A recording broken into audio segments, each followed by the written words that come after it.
As you can see, I have 16 cards on the table of various values, suits, and colors. Now, what we're going to look at together is we want to explore how well human beings can actually detect and represent randomness, because the claim is that we're not very good at it. We're not very good at creating random lists of numbers or digits or what have you. Okay, so we're going to kind of test that today and allow you to use your intuition for creating a random list of things. Now, with these cards, we both have seen the cards, so let's go ahead and just mix them so that no one knows exactly where anything is. And in fact, we'll go ahead and just deal them out into two piles here. And we'll go ahead and even mix the cards within each pile. So maybe we'll do a little table wash here. Make quite a mess of things. So there's one little pile. And maybe we'll table wash this too. Okay. So I doubt anyone was keeping track of where the cards have gone. Okay, now I need you to use your intuition right now. So which of these two piles should I turn face up? The right one? Okay, very good. So what we're going to do now is we're going to, kind of begin randomly mixing these together. I'm going to go ahead and just spin those and bring those together. This is called a rosette shuffle, and it really does a good job just kind of interlacing them randomly here. Now, this is where your intuition for true randomness comes in. I'm going to just slide this out of the way because I need the pad to write down a couple of things that you're going to freely tell me here. So what I need you to do is state or give me a random list of values between 1 and 16. And if you wouldn't mind, maybe put them in order so that it'll be easier to deal with later. Okay, so think of 8 random numbers between 1 and 16. What's your first one?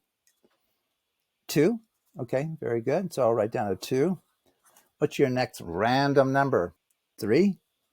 Okay, it's right next to 2, but I guess it could randomly occur. What next? 6. Okay. Then what? 8. Okay, that's fine. Your choice. 11. Okay, made a big jump there. What's next? 12. Okay. 14. You're running out of random digits here. Let's see. I guess you just need one more. 15 or 16. 15. Okay, very good. Okay. Looks like you avoided 1 and 16 for some reason, but that's your choice.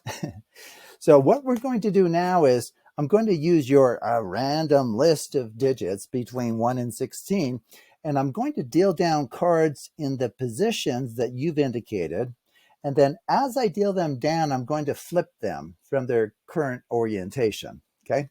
So maybe I'll start over here with 1. So 1, now you said 2, so I'm going to set it down and then flip it as well. So 2, 3, 4, 5, 6, 7, 8, 9, 10, 11, 12, 13, 14, 15, 16. Okay, so hopefully I faithfully did what I said I would do there. Oh, by the way, I have off to the side here, you'll kind of see that there's a piece of paper or something over there. I wrote a prediction before we even began all of this together. So let me go ahead and detach my prediction from the pad. So what did I write down would actually happen here? Oh, I'm breaking everything. Let's see. Well, I predicted that you, the spectator, would separate the 16 cards into two piles, having the same number of up-facing cards in each pile. What are the chances of that? Just think back to what we did with these cards and the mess we made with the rosette shuffle. And then I allowed you to kind of randomly choose cards or values here between 1 and 16. And then I used those to separate these cards into two halves, and I flipped over the ones that you had indicated a value for. So how likely do you think it is that these two piles now have the same number of up-facing cards? I don't think that's very likely. Okay, so there's 1 up-facing, 2, 3, 4, 5. Wow. Okay, so you have 5 up-facing cards in the left-hand pile. Well, this crazy prediction says we should have 5 up-facing cards here. I don't know about that. 1, 2. Well, that's just dealing them down. So 1 up-facing, 2, 3, 4, 5. 5, the same number of up-facing cards. How did you do that? In fact, in some ways, it's a bad sign, because if your choices were truly random, I should not have been able to predict the outcome like I did. Now, wait a second. There's actually a second half to our prediction. You see, what does it say? And the values of the up-facing cards in one pile will all be even, whereas for the other pile, they will all be odd. There is no way that is true as well.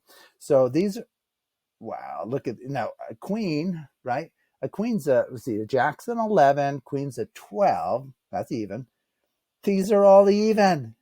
How did you, what about these? There's no way these are all odd. Oh, well, ace counts as a 1 normally, right? That's odd. As we said, the jack's an 11. These are all odds. You perfectly fulfilled my prediction, which, like I mentioned, is probably a very, very bad sign for you as a random number generator.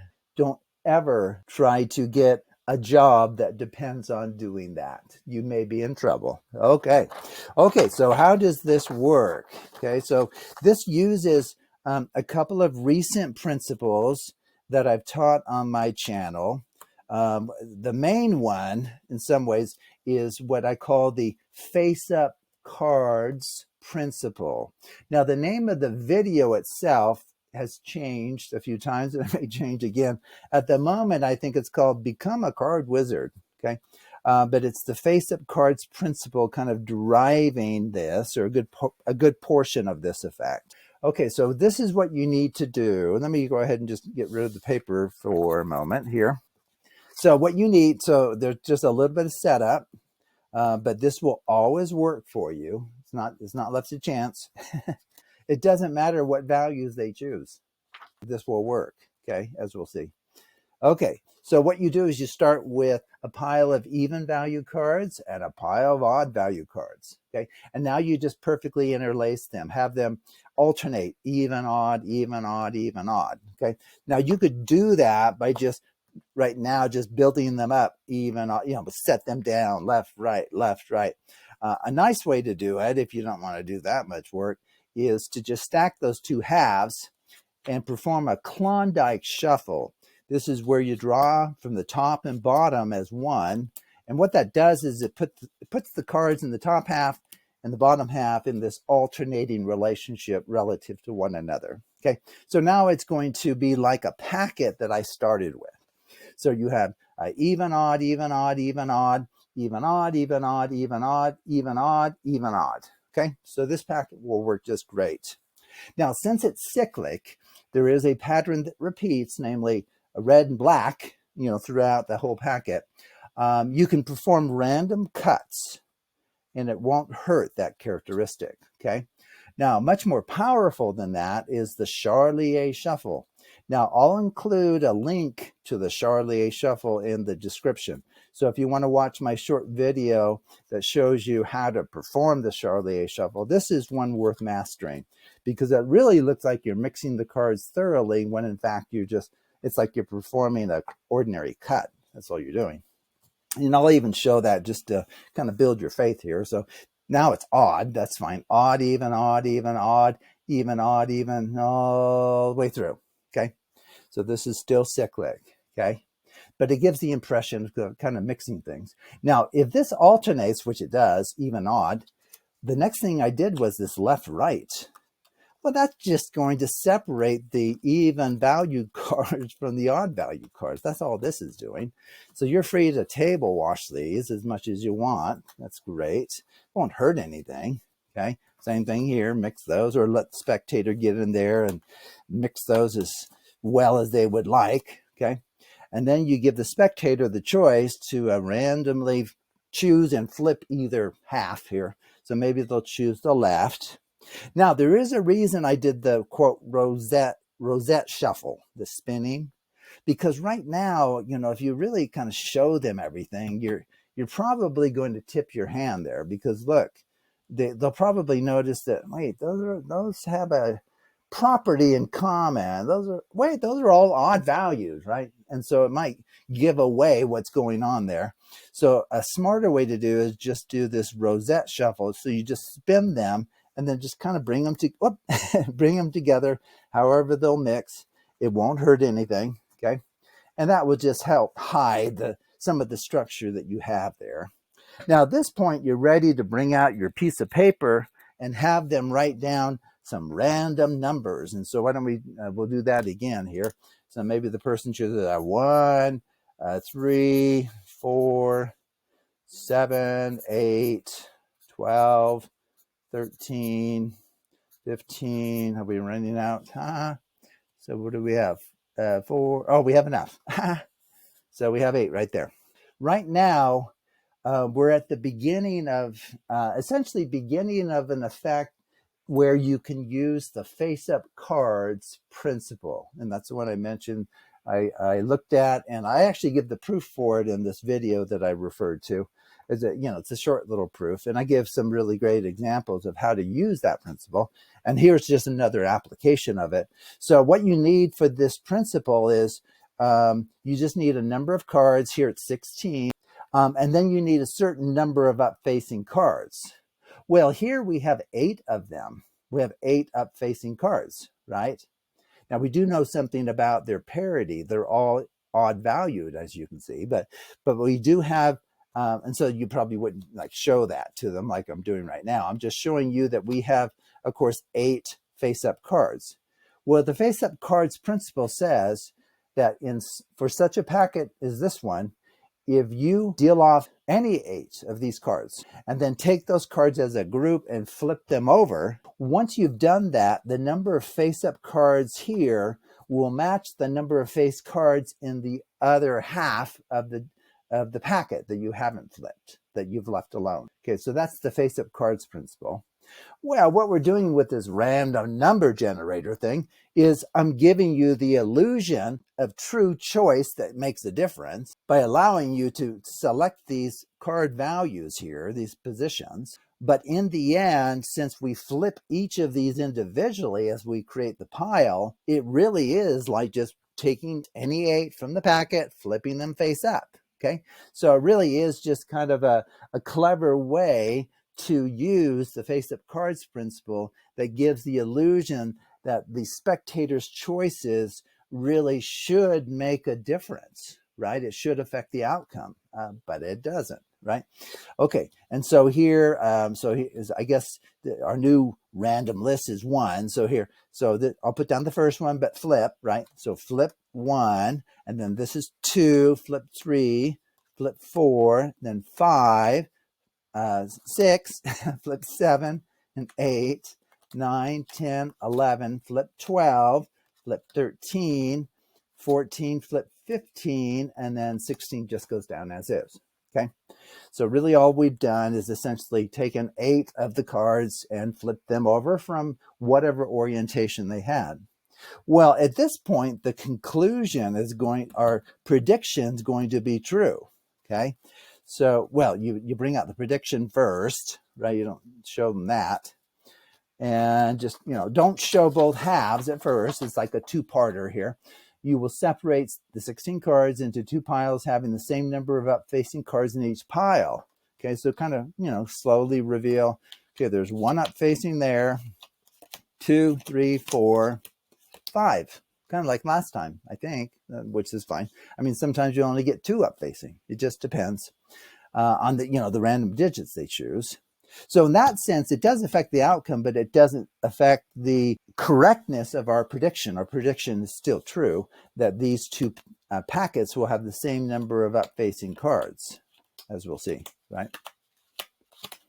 Okay, so the first part of the prediction is both halves will have the same number of up-facing cards. Now, it is true we don't know ahead of time how many. We can't say there'll be 5. We can just say that these quantities will be equal, and that follows from the face-up cards principle. Okay, now the second part of the prediction simply is a result, a consequence of how we structured the packet from the start. So the second little punch is, and the values of the up-facing cards in one pile will all be even, really. Whereas the other pile, for the other pile, they will all be odd. What are the chances of that? You know, if you think about it, I mean, that shouldn't be very likely. And then you may need to point out to them that a queen's a 12, so it's even. Ace is a 1, so it's odd. Jack is an 11, king's a 13, so those are odd. So you absolutely nailed the outcome with the prediction that you wrote. Okay. Now, what the spectator is going to think, almost certainly, is they're going to think, man, I should have just chosen, instead of choosing a 1 here, I should have chosen a 2, or changed a few of these in some way, and it would have destroyed his card effect here. This wouldn't have worked, right? Well, as I'm pointing out, it actually doesn't matter which 8 from the group of 16 you choose. The face-up cards principle comes to the rescue and guarantees that given the packet that we created at the beginning, both parts of this prediction will have to be true, okay? Despite those seemingly random free choices made by the spectator. So anyway, I thought I'd share this with you. It's a fun effect that uses some newer principles that I'm showing you on my channel. Now, the face-up cards principle is not new. That's been around since Adam and Eve, as far as I know. Though I don't know if it's called that. I can't find that it has a name in the literature anywhere. No one has a name for this thing. So I thought, well, face-up cards principle seems like a reasonable name to call it. So I don't know if that'll stick or not, but that's the name I've given it. And then there's just some other little properties, right? When we set up the cyclic packet, it can be randomly cut, which means it can be Charlier shuffled, and then separating that packet into 2 with a left-right, and then flipping either half, and then Rosette shuffling those together, and then just asking for these random numbers between 1 and 16, and then flipping face up and putting into one pile the ones they've indicated, and bringing out your prediction. You are guaranteed to be successful. You cannot fail at this. So anyway, thank you for watching. If you've enjoyed this video, hit the like button. If you haven't already, go ahead and subscribe. And I look forward to you joining me in other videos on my channel. Thank you again.